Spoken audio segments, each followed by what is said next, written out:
안녕하세요. 서동진 작가입니다. 여러분 즐거운 설날입니다. 이번 명절에는 다들 고향으로 향하시는지요? 저는 20대 때에는 작업해야 한다, 일해야 한다 여러 가지 핑계로 드문드문 집에 내려가곤 했었는데요. 최근 몇 년 동안에는 늘 집에서 가족과 함께 명절을 보내는 것 같습니다. 직장인 분들은 명절이 길면 쉬는 날도 길어지고 가족도 보고 여가 생활을 충분히 즐기실 것도 같은데요. 처해진 상황은 다 다르시겠지만 모두 즐거운 명절이 되셨으면 좋겠고요. 올 한 해 가족과 화목하게 보내시기를 바라겠습니다. 오늘은 어떤 주제로 이야기를 할까 고민을 하다가 겨울 또는 지금 이맘때 드는 생각들에 대해서 자연스럽게 이야기해보는 게 좋을 것 같더라고요. 저는 미술 작업을 하는 사람이다 보니까 삶의 리듬이 다른 분야의 일을 하시는 분들과는 조금 다를 수도 있을 것 같은데요. 그래도 사람 하는 일이 다 비슷하니까 어느 정도 공감되는 분들도 계실 것 같고요. 작업하시는 분들은 조금 더 공감하시지 않을까 생각합니다. 여러분들 작업 많이 하셨나요? 저는 예전만큼 열정적으로 작업을 하지는 못하고 있지만 그래도 틈틈이 작업을 이어나가고 있는데요. 그런데 작업만 하다 보면 조금 답답하고 내가 잘하고 있는 걸까라는 생각도 들거든요. 그나마 저는 올해 개인전을 잡아놨고 책을 만들어야 해서 목표와 과제가 정해져 있죠. 그런데 만약 목표가 없거나 전시가 아직 잡히지 않고 무엇을 그려야 하는지도 명확하지 않으신 분들께서는 많이 답답하실 것도 같습니다. 그래서 오늘은 그런 분들에게 제가 참조될 만한 이야기를 해보려고 하는데요. 일단 나는 왜 아직까지 아무런 전시가 잡히지 않았는가에 대해서 이야기를 해보는 게 좋겠죠. 신진 작가님들 같은 경우에는 작업을 꾸준히 하시더라도 전시 경력도 부족하고 경제적으로도 힘겨운 분들도 계실 거라 생각합니다. 이럴 때는 마냥 작업만 하기가 많이 불안하실 것도 싶은데요.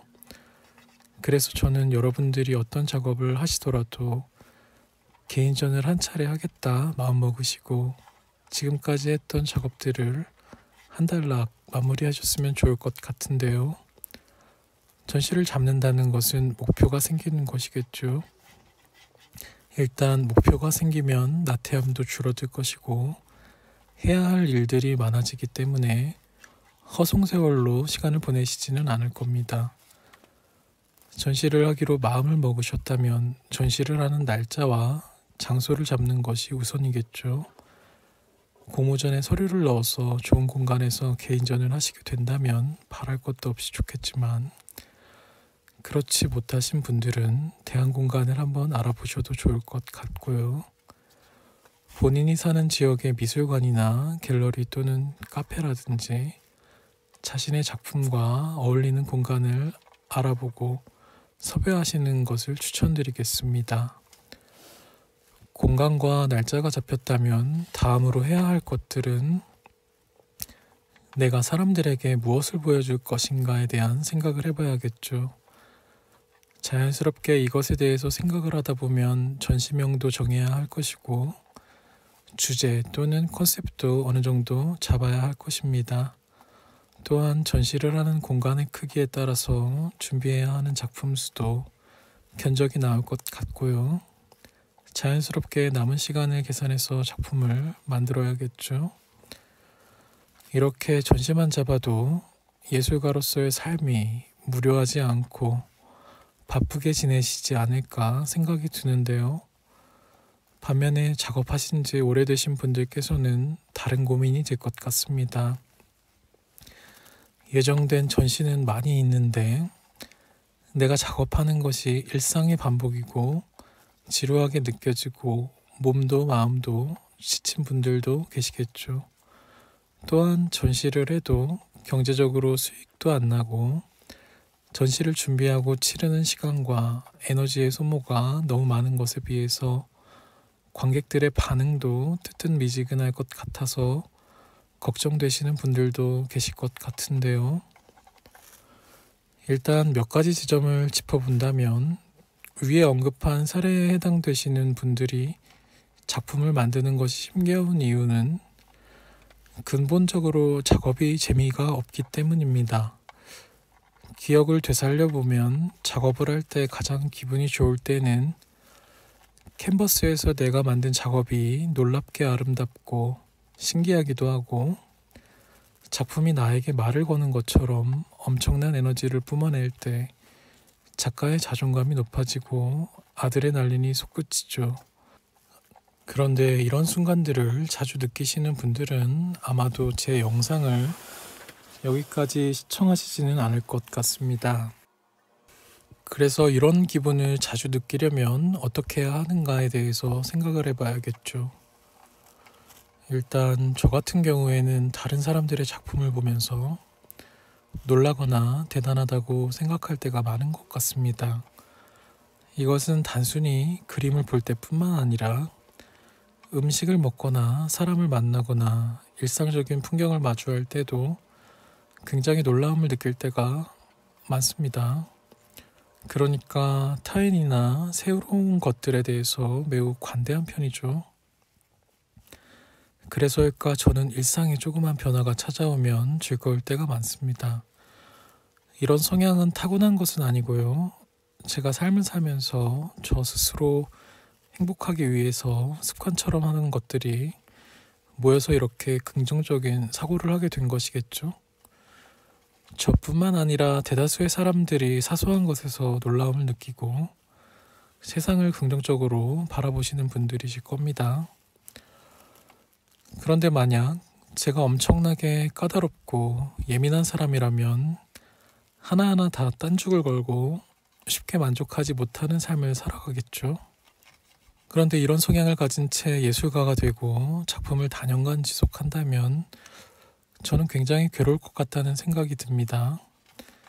물론 관객들은 작가의 예민함과 장인정신이 돋보이는 완성도에 놀라움을 느끼고 아름답다고 생각할 수도 있을 것 같습니다. 자연스럽게 작품 구매에 대한 수요도 있을 수도 있고요. 그런데 제가 예술가로서 성공하는 케이스면 다행이겠지만 예술가로서 작품을 인정받지 못한다면 저는 진지하게 예술가로서의 미래를 지속하는 것에 대해서 고민을 해야 할 것 같다는 생각이 드는데요. 왜냐하면 너무 괴로울 것 같으니까요. 작업하는 과정도 괴롭고 내 삶이 쉽게 안 풀리는 것도 마음에 안 들고 그러다 보면 자연스럽게 작품에서 어둠이 드리워지고 여러모로 걱정스러운 미래일 겁니다. 그러니까 제가 하고 싶은 말은 예술가는 가급적이면 자신을 사랑하고 내 작품과 내 주변을 둘러싼 세계와 사람들을 아름답고 놀라운 시각으로 바라보려 노력해야 된다는 생각을 전하고 싶습니다. 호기심도 많이 가지시고요. 이런 마인드로 작품 활동을 하게 된다면 그림의 사소한 부분에서도 장점을 볼 수 있고 그것을 활용하면서 작품의 퀄리티를 높일 수도 있겠죠. 단점 또는 마음에 안 드는 부분들은 과감하게 제거할 수도 있습니다. 또한 질투가 날 정도로 잘 풀리는 예술가들을 보더라도 당장은 나 자신에 대해서 한심하게 느낄 수도 있겠지만 자존감을 유지하고 회복하는 능력을 키우셨기 때문에 다른 사람에게 없는 자신의 장점을 발견할 확률도 높을 겁니다. 저는 최근에 드는 생각은 작업을 꾸준히 하긴 해야 하지만 작업보다 중요한 건 내 삶을 좀 즐겁게 살았으면 좋겠다는 것이거든요. 그래서 취미를 하나둘 가져보려고 노력하고 있고요. 작업한다는 핑계로 예전에 못했던 것들을 하고 있고 새로운 사람들을 만나기 위해서 수업도 나가기도 하고 다방면으로 즐겁게 인생을 살고자 노력하고 있습니다.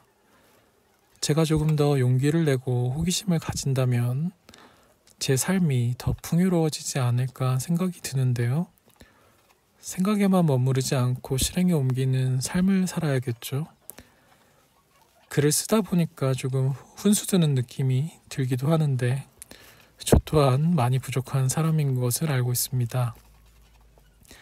여러분들께서도 영상을 보시면서 조언도 해주시고 제가 전시를 하면 방문도 해주셔서 이야기를 나눴으면 좋겠고요.